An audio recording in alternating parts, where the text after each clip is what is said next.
Thank you. Thank you, Chiche, and good afternoon, everyone. It's a wonderful honor to be here.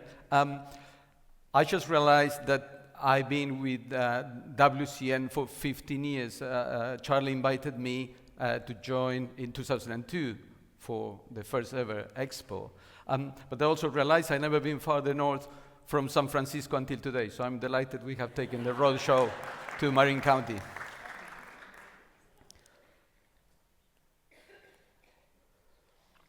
The crisis that wildlife is facing today is also affecting the people that lives with wildlife, and it has to cope with those costs.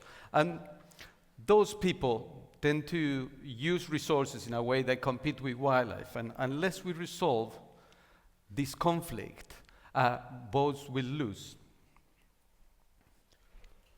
In order to save wildlife, such as these wonderful Ethiopian wolves that have occupied 3 decades of my life, we need people that can help and has the interest and the resources to transfer some of that to the people that bears the brunt of living with wildlife. So I urge you to help us support Ethiopian wolves and some of the other species that WCN represents, so that we can save that species, and in doing so, we also save an ecosystem that will reflect on the current generations and future generations to come. So those Ethiopian kids deserve all the help we can give. I started my long journey in the pampas of Argentina, and I had this obsession to travel to Africa and work there, but I was thinking of rolling plains and acacia trees and giraffes and all that. I ended up in the roof of Africa, with one of the few places in the continent when we still see snow in regular times. And if you look carefully, you will see one of our wolves down there. I don't know whether they enjoy that kind of weather. I certainly don't. 4,000 meters of altitude and above, this is 12,000 feet. The air is thin, and the challenges are many. As you could see, my dear friend here, Alo Hussein, who is our senior wolf monitor, putting up a good face to the bad weather. This picture is a younger me 30 years ago. In September this year, it will be 30 years since I arrived in Ethiopia. A decade or so later, my dear wife, Jorgelina Marino, who some of you had met, joined the program, and in these pictures we can see her with her team in the Sime Mountains of northern Ethiopia. Idris Ebo, who was a young field assistant, my first field assistant, now the general manager of the project, Fekadu, Gitacho, and some of the guys that put in the hard work day in, day out. And Idris these days is more likely to be found trying to fix one of our old vehicles than doing any field work. But we need everyone to pull their weight. And needless to say, I'm never happier than when I'm out in the mountains, away from internet, away from phones, and enjoying those open skies. This is a typical camp in the West Valley, and our guys are taking a break around a fire after a long day at work. And sometimes when we are doing labor-intensive activities, and when we are trapping and vaccinating our wolves, and more on that later, we bring a full camp, including our dear Sophia, which keep us fed and warm. Some of my good guys here, Ibrahim, Alemayo, Adisu, Burka, and Lema. These guys work their arses off to protect these wolves, and I just wanted to introduce them to you so that you fully understand that the work that gets done is not just mine, but that of a 50-strong team. So we know that we're up in the roof of Africa, and that it snows, and it's cold, and it can be quite miserable, but when that mist lifts up, there is this wonderful landscape that gets uncovered. And then we're going to unravel the lives of these enigmatic African wolves, which happen to be Africa's most endangered carnivore and the world's rarest dog. But the first sight, you might see one of these valleys. This is the Web Valley in the Valley Mountains, and you'll have an impression that the place is barren and devoid of life. But when you look closer up, this place is teeming up with the small mammals, and the density of rodents that you will see in these meadows compares favorably with that of antelopes in a typical park in East Africa. So you might have 3,000 kilograms, that's over 6,000 pounds of prey, small prey biomass, but living underground. So you won't see them, but the wolves are very good at figuring this out. And when you look at the next few sequences showing them hard at work, you realize that these animals are very fox-like in appearance, and indeed, they've been called simian foxes for many years. And I like to think of them as wolves foxes in wolf clothing. Oh. So, this is another protagonist here, noticing that something is going to happen. But you see the behavior there and the position. This is very fox-like. But you can go and spend all day hunting small rats, about 100 grams in weight, and still go hungry. But if you're lucky to find a giant mole rat, which is similar to a marmot at maybe 2 pounds in weight, then your dinner will be guaranteed. And this is one of my favorite animals, and they're found only in the Valley Mountains of Ethiopia, so it's an endemic species, extremely special. And you see, it takes some special skills when we see this female going after one of these small rats.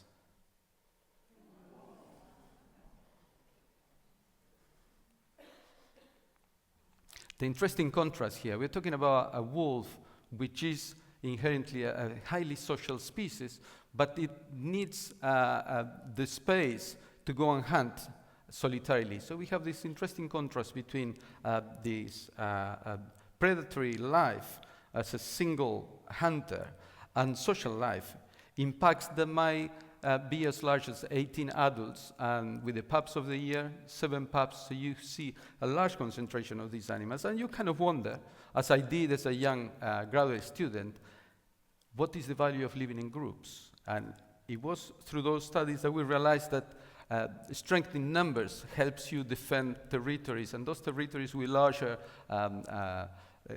patches of good habitat will guarantee nourishment all year long. So there is a great value in patrolling, scent marking, and pushing out any neighbors to protect those that valuable real estate.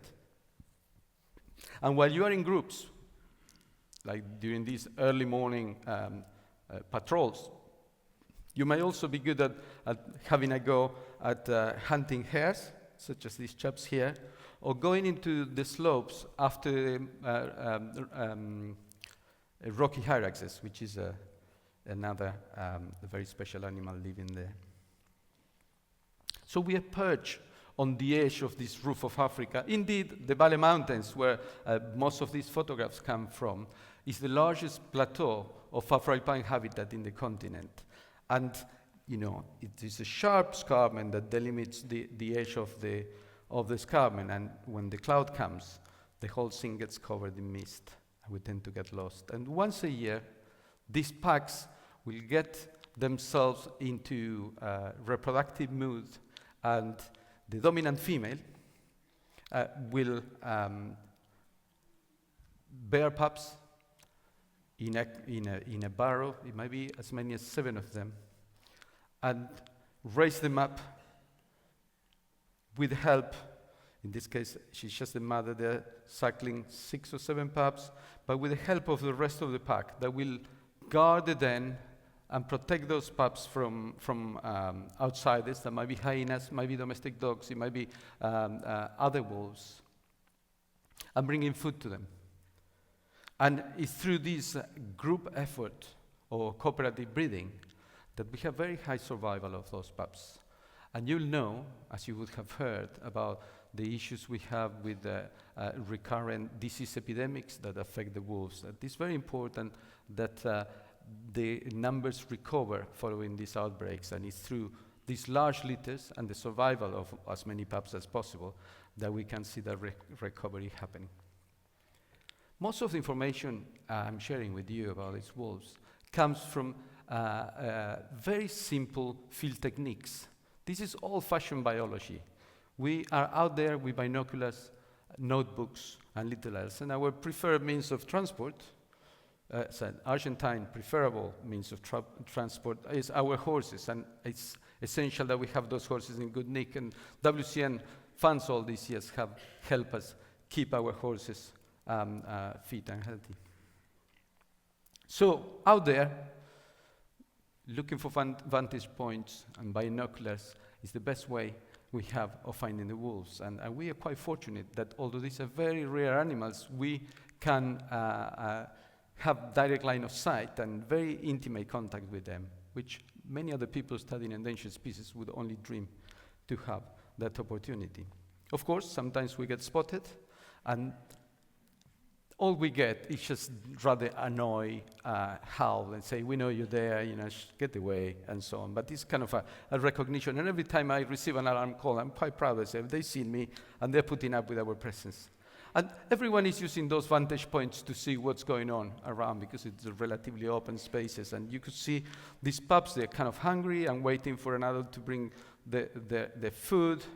And in the hill next door, there might be some kids looking after the livestock. So everyone is up and about. And what you notice is that Ethiopia being Ethiopia, one of the most heavily populated parts of Africa, there are people nearly everywhere. And this is part of the problem, this coexistence and this sharing of resources, which is so wonderful to witness, because in many other places we don't have any coexistence at all. But it brings challenges, such as heavy grazing, affecting the productivity of these areas and affecting some of the local of the vegetation. And we have places like this thriving swamp that tends to get eroded and affected. So we have to try to mediate to have a way of using those resources without eroding them and losing them forever. Only last week there was a paper that came out on the impact of free-ranging dogs. We love our domestic dogs, but there are 1 billion dogs in the world, and as many as 400,000 of those lead pretty much free-ranging lives as feral dogs, so simply dogs that the owners don't fully take care of.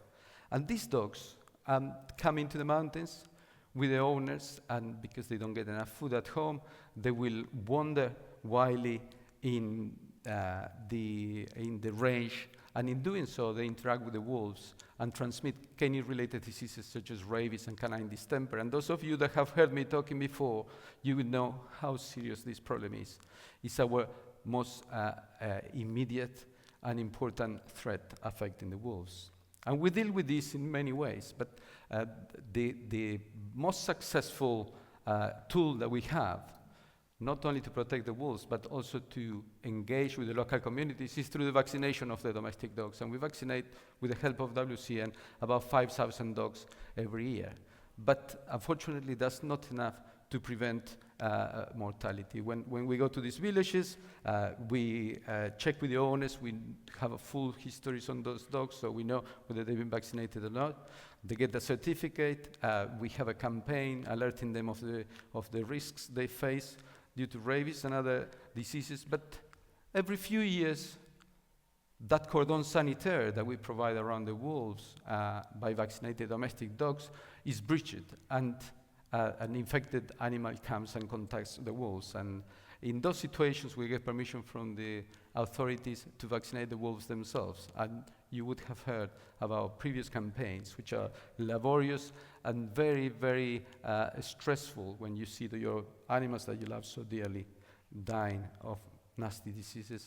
And in some areas, particularly in North Ethiopia, there is conflict. And sometimes people express that conflict by killing wildlife as a message to the authorities. And this is a wolf skin we recovered in Simeon a while back. And we don't see a cultural use or a trade value for these animals. It just seems to be done as a retaliatory killing to try to send up a message. This is quite a sad story. This is from March this year, and the boulders right in front of us were used to block the entrance to a burrow. So a whole litter of pups die in that burrow. By the time Alo found it and took the stones out, it was too late. And this is not the first time that happens. So it's very bad for those pups, but it's also a terrible message that kind of tell us that we're not doing everything right, because still people out there that want to hurt us and want to hurt the wolves by killing their pups. And we have roads. Like this road will get you to the second highest mountain in Ethiopia, which is rather convenient if you're a tourist, but also it means that some lorries drive at high speeds there, and only last week we had a roadkill. This is not a common occurrence, but again, when we're talking only about a few hundred wolves surviving, each one of these animals that die count. And just to give you an idea, here's a map of the distribution of the wolves. There are only 6 populations left, and those black areas in the map would have been covered by glaciers only 10,000 years ago. When the glaciers receded after the end of the Ice Age, those areas developed into these very productive meadows I was showing you earlier. And that's where the wolves that originally came from Eurasia through land bridges made themselves at home. There are fewer than 500 wolves left today. And that's about 4 times rarer than giant pandas. It's about 10 times rarer than African wild dogs or cheetahs. They are 50 times as rare as your lions. And they are 1,000 times rarer than elephants. So, that gives you the magnitude of how rare and valuable each one of these populations are. And because some of the populations are tiny, only 10, 15, 20 animals in number, only a single episodic of rabies going through might result in a local extinction. And in fact, we have had, since I've been working in Ethiopia, 2 local extinctions. And we want to turn around this, and I want to show you later in the presentation how we can go from this low-tech approach that we have taken in our work up to date to some more high-tech alternatives to try to reverse some of these declining trends.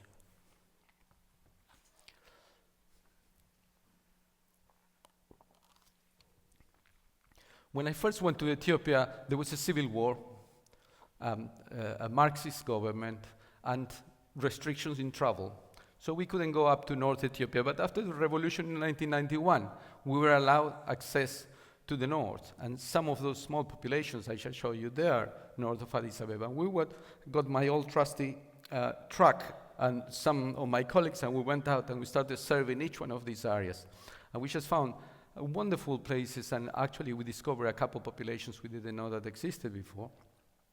But we also encounter some very, very harsh conditions that the local people live in, areas that have been repeatedly hit by famines and hardship through the ages, and gets you to realize how people live on the edge with their small barley crops and potato fields and collecting firewoods. And these are children that don't get to go to school, but they have to help out to make ends meet. And we realized that without taking these people into the equation, there is no way you can deliver long-term conservation. Some of the areas, once you get there and you are high enough, they're just wonderful. This is the Lanta, one of these ranges in southern Wollo. In the Lanta, we had a rabies outbreak last year, and we started with a known population of 13 animals. Of those, we collected 7 carcasses, 7 animals died. We were able to go and vaccinate, and we caught and vaccinated 2 animals. And a couple months later, canine distemper stroke. We lost one of those 2 animals. As of last week, we know that one of the 2 animals we vaccinated, the one remaining, was seen with a male was seen with an unknown female. So we know we have averted extinction there, at least for the time being. So there's just 2 wolves left there when there were 13 only a year ago. So that's the kind of challenge we're facing today. This is Idris on the right, and he's talking to some of the local guys and trying to raise awareness about these concerns. And following that, Alo and some of our education teams go in and talk to the local population. These ladies will be up there collecting bushes for the firewood, and we're just trying to get them to help us in dealing with these really high challenges. And here's Lina driving a mule in the Simi Mountains up in the north with Idris, and it's just, she runs the operation in the north. And this comes from a recent trip. And I just want to show you the contrast between the low grass, open meadows, green meadows we have in the Valley Mountains with this taller festuca grass stands that we have in the north. And there is a commercial value there too. You will spot a wolf or two in this picture, and then makes you realize it's not so easy to work in this situation, in this context as it is to work in the Valley Mountains. But a sighting of these guys is worth 50 sightings in the Valley Mountains. These are so precious and rare, these wolves up in the north. So how we go about trying to deliver change that eventually will secure the survival of these last remaining wolf populations? And it's obvious there are some bread and butter elements in conservation that you need to implement, and one obvious one is community education, trying to change the attitudes of the younger generation. And there are other more hands-on approaches that help deliver what is technically known as poverty alleviation, just those programs that will help people improve the quality of life, and in doing so in an environmentally sound way. And these are energy efficient stoves that we train people how to build, and then we promote their sale at subsidized prices to the local communities. And this results in more efficient cooking for them and a reduced demand on firewood. We're also working on beehives. The traditionally Ethiopians have harvested honey, but we're trying to use modern techniques to make that more efficient. And this is one of the workshops run by EWCP for that purpose. And the festuca grass I was telling you about, wasa, we have found some traditional techniques which involve growing this grass rather than using it naturally. And this is used to weave baskets and to make ropes and so on for traditional use, and it's a cash crop.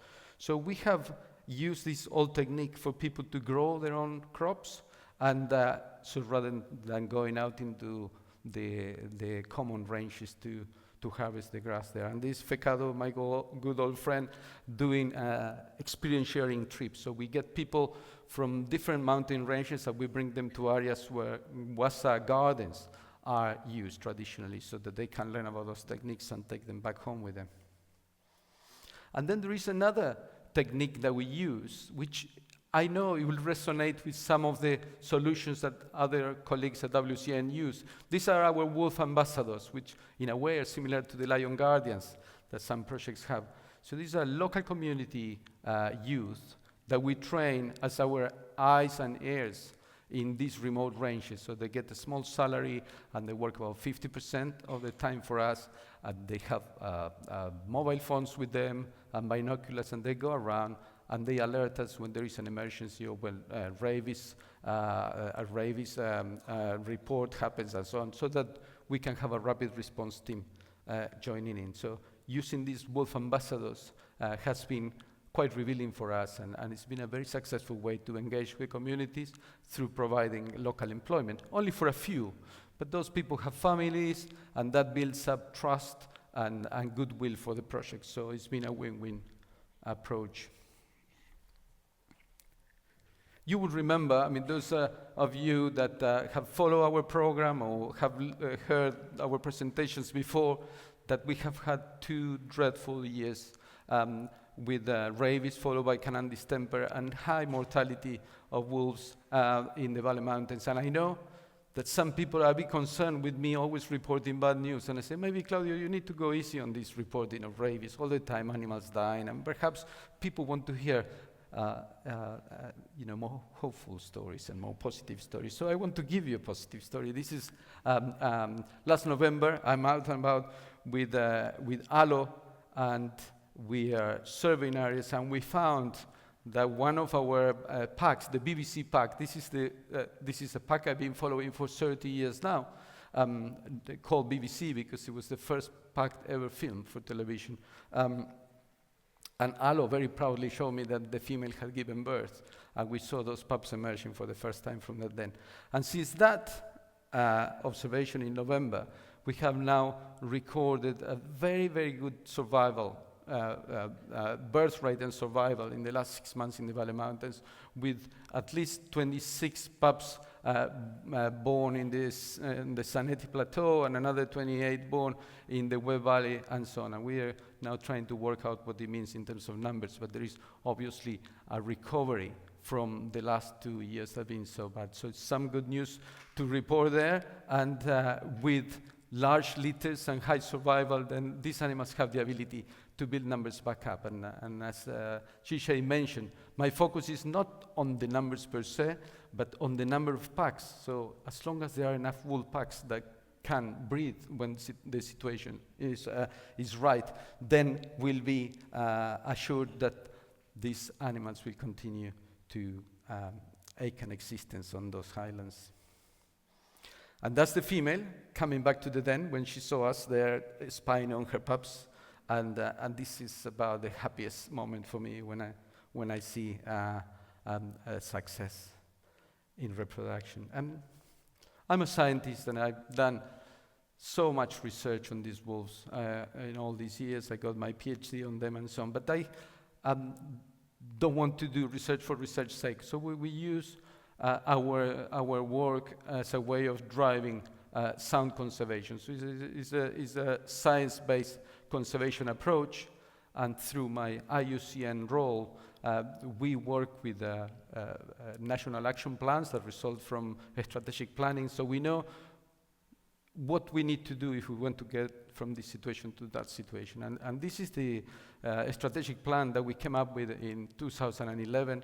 We're currently reviewing our implementation in the first 5 years, and that's going to lead to a stakeholders meeting next month, which hopefully will pave the way for the next years of work. And then we are trying to determine what are those activities that will make a difference. And as I say, I'm very proud that we do things with traditional field methods that don't require fancy equipment or fancy techniques, but we're beginning to bring in some high tech on board. And one of the things we're trying to do with a new student is to understand fully those interactions between the wolves and the dogs that keep coming into the mountains, and how disease transmission takes place, so that we can try to cut down those interactions. So this is some fancy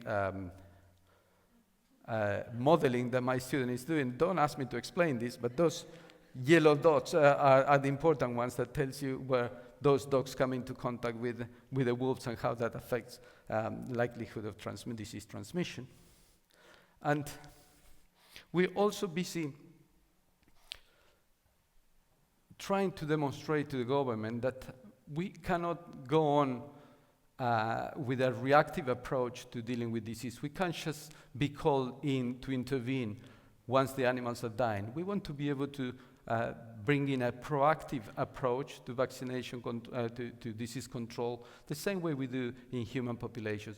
You don't wait until your child is sick before you vaccinate them. So we vaccinate them to prevent them getting sick. So this seems like a very simple concept, but as you know, there's some people don't quite get it, and will prevent the kids from getting vaccinated. Well, the government is having the same stand in Ethiopia. They say, no, maybe you shouldn't vaccinate the wolves because something wrong might happen to them. I say, yeah, well, something wrong will happen if we don't vaccinate them. So we've been testing the effectiveness of an oral vaccine, and this is a vaccine that has been used across many countries in Europe, in the US, in Australia. More than 20 million doses have been already laid out, and it has resulted in the eradication of rabies in France and Switzerland. So it's a try and test it, but we still need to demonstrate that we deliver the baits in a way that only the wolves will take, and that there won't be risks for other species. So we're now using deliveries at nighttime, and we're interested to see which animals are getting them. So this is a little camera trap trick. So we're making sure that this animal is picking up the bait, we just did, so that we can score the effectiveness and the specificity of this vaccine. But then we also get some snippets of behavior there, which is a little bonus point. Another, talking about high-end research here, and in collaboration with some of our colleagues here in the Bay Area, we are now embarking into a whole genome sequencing with 10x genomics of Ethiopian wolves. And although I'm still not quite sure what it is we're going to be able to do after this, it sounds fantastic that we'll be able to have a whole genome expression of such a rare animal, and then we will be able to use simpler genetic instructions later on to map against this whole genome. So thanks to our colleagues here in Stanford, we soon will be able to present results on this. And the other thing we're trying to do, and I don't want to bring in too many technical terms here, but I just want to bear with me. I want to explain what metapopulation means. And we're just thinking of sum of all small populations and considering it as one. So if you could think of islands, if you wish, and some animals that are able to go from one island to the other. So we're looking at how you could treat all those small populations, all 6 remaining wolf populations, as a one large population. So through translocation, that is taking some animals from one population and moving them to the next, we will be able to keep to increase the survival chances of each one of those populations, but also to increase the genetic flow that has been curtailed by the increased isolation of these areas. And ultimately, we could also relocate them to some of those areas where they have become extinct. Of course, first we need to retrieve the habitat before we put those animals in. But you're going to be hearing a lot more in the next few years from us about these efforts, and we're currently fundraising to be able to do some of the pilot work to start treating all these populations as a larger metapopulation and manage it as that. And a small element of this concerns cryopreservation of reproductive cells. In this case, semen, and this is a team from the Addis Ababa University that benefits from some of our captures and do extractions, and there is Dr. Alamayo testing the mobility of the sperm, and these cells then get stored in the Ethiopian Biodiversity Institute as a reassurance for future catastrophes. So if we will be able to rely on that material in the future if we start managing the reproduction of these species. And if you really want to look at what science could do for the protection of very rare species, there is this very crazy concept that involves cloning. And we know you can clone your dog these days. And being an Argentine, I have a deep interest in polo. And at the last final of the Argentine Open, the best polo player in the world played 7 horses in the final, which they won, by the way, which were clones from the same mother. So there were 7 identical horses that could perform at the highest possible level, in equine sport. And that blew my mind, because I'm always been a bit suspicious of these ideas. But coming to such an entrepreneurial place as the Bay Area, and being, as most conservation biologists, a risk taker, say why I'm so reluctant to embrace this future technology that might come to use. So I'm kind of, at the moment, considering that this might not be solutions today, but might begin to be part of our conservation toolkit in the future. So I haven't ruled it out, but of course,